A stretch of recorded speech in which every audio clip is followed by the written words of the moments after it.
Assalamualaikum warahmatullahi wabarakatuh.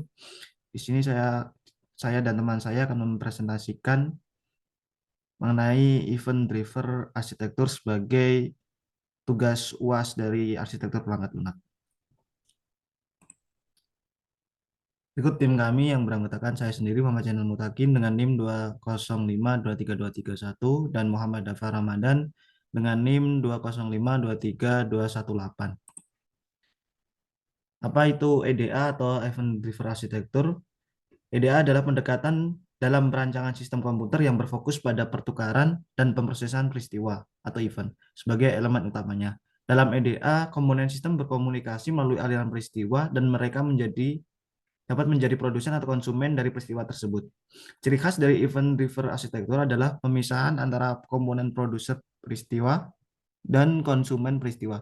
Ketika suatu peristiwa terjadi, sistem akan mengirimkan peristiwa tersebut ke komponen-komponen yang tertarik dan siap untuk meresponnya. Hal ini memungkinkan fleksibilitas, skalabilitas, dan desain yang longgar terkait antar komponen.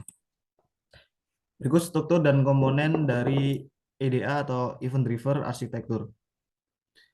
Yang pertama, event source atau sumber peristiwa, komponen yang menghasilkan atau menyebabkan terjadinya peristiwa.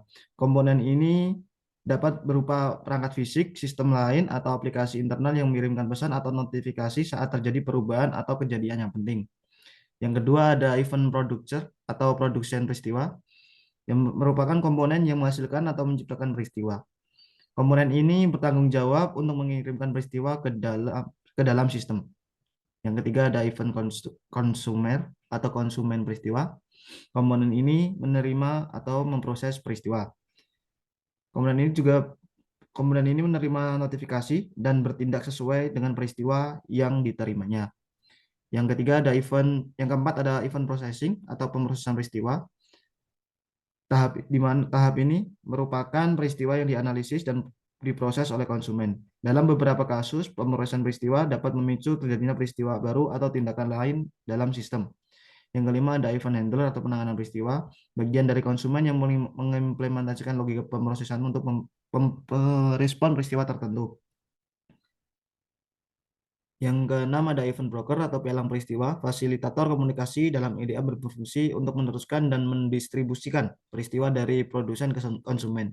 Yang terakhir ada event store atau penyimpanan peristiwa, yaitu tempat untuk menyimpan persistence untuk peristiwa.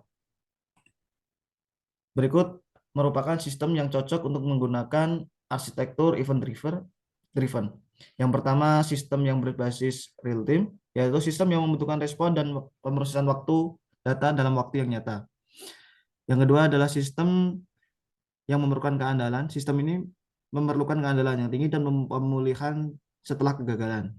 Yang ketiga ada event driven microservice, arsitektur microservice yang bertanggung pada komunikasi antara layanan yang independen. Yang keempat ada skalabilitas, yaitu sistem yang harus dapat dengan mudah berkembang atau menyusut sesuai permintaan tanpa mengganggu kinerja keseluruhan. Yang keempat ada IoT dan sensor, sistem yang terhubung dengan Internet of Things atau IoT dan harus mengolah data dari berbagai perangkat sensor secara real time. Yang keenam ada audit trial dan analitik, yaitu sistem yang membutuhkan audit trial untuk jejak kegiatan dan analitik data untuk pemahaman bisnis yang lebih baik. Yang ketujuh ada kompleksitas integrasi, yaitu sistem yang melibatkan banyak aplikasi atau komponen yang harus berkomunikasi dan berbagi data secara efisien. Yang kedelapan ada monolitik yang kompleks, yaitu sistem yang terdiri dari aplikasi monolitik yang kompleks yang perlu diubah menjadi arsitektur yang lebih terurai. Yang terakhir ada pola bisnis berdasarkan peristiwa, yaitu sistem yang mengandalkan pola bisnis berdasarkan peristiwa, seperti notifikasi pelanggan, pemrosesan pesanan, dan atau pelacakan inventaris. Berikutnya akan dijelaskan oleh Dava. Oke. Yang kemudian adalah implementasi penerapan event driven architecture. Implementasi pada event contohnya itu adalah pada vending machine.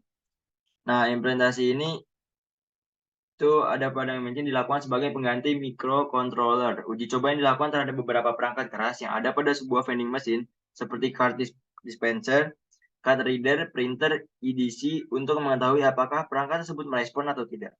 Penelitian ini menambahkan mekanisme callback untuk setiap event yang diperintahkan, sehingga setiap perangkat melaporkan status event yang diterima apakah sukses atau gagal. Ini adalah contoh studi kasus yang terdapat pada tabel deskripsi ini yang ke-6. Ini perangkat-perangkat yang tadi kita sudah sebutkan, card dispenser, card reader, EDC, printer. Oke, kemudian next.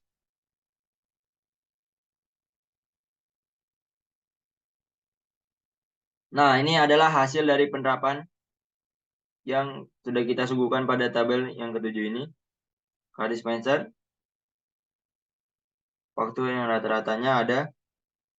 Nah, dari hasil tersebut dapat terlihat bahwa setiap perangkat yang ada pada vending machine dapat dengan baik merespon event yang ada pada produser. Waktu yang dibutuhkan juga relatif cepat, yaitu masih dalam hitungan detik. Untuk EDC response, yang lebih kurangnya adalah 1 menit. Hal ini dikarenakan respon yang dikirim EDC harus menunggu adanya transaksi di EDC tersebut, ataupun menunggu timeout dari EDC. Sehingga proses dari mengirimkan perintah untuk EDC hingga adanya laporan sukses atau gagal butuh waktu relatif lebih lama dari perangkat lain.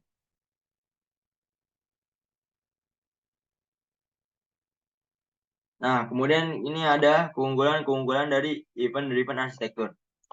Yang pertama itu ada memproses data streaming secara real time.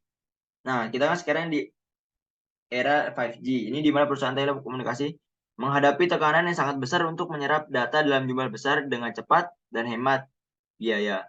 Sehingga data tersebut dapat mendorong keputusan secara bisnis real time, seperti yang terjadi dengan otomatisasi proses bisnis perusahaan atau bahkan otomatisasi proses industri.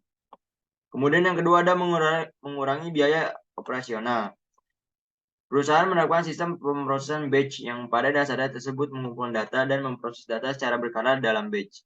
Namun, 5G akan mengaktifkan data dengan kecepatan yang lebih cepat, sehingga jika acara tidak segera diproses, acara tersebut akan tetap tidak diproses. Yang ketiga ada skalabilitas. Arsitektur penanganan peristiwa terdistribusi dapat diskalakan seiring bertambahnya jumlah entitas yang menghasilkan peristiwa. Artinya, dibandingkan dengan solusi monolitik, solusi arsitektur terdistribusi dapat menskalakan sesuai dengan kebutuhan data, baik jumlah data maupun jumlah peristiwa yang perlu diproses. Yang keempat ada respon pengalaman pelanggan yang ditingkatkan. Dengan mampu melakukan analitik real time, perusahaan telekomunikasi dapat mengidentifikasi pola yang muncul saat pola tersebut berkembang dan merespon saat peristiwa berlangsung. Kemudian,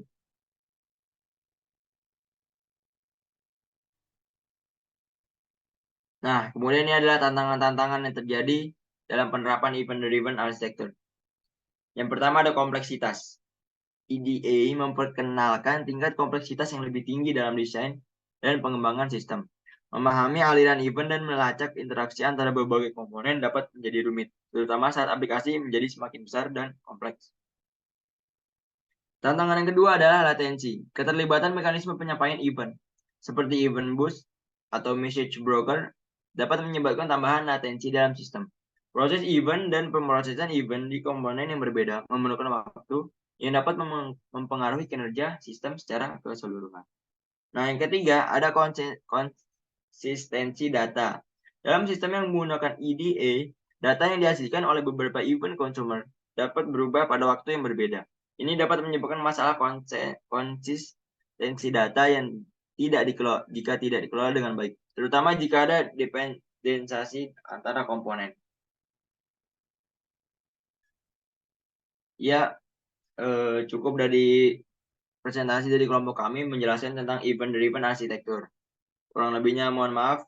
Wabillahi taufiq wal hidayah. Wassalamualaikum warahmatullahi wabarakatuh.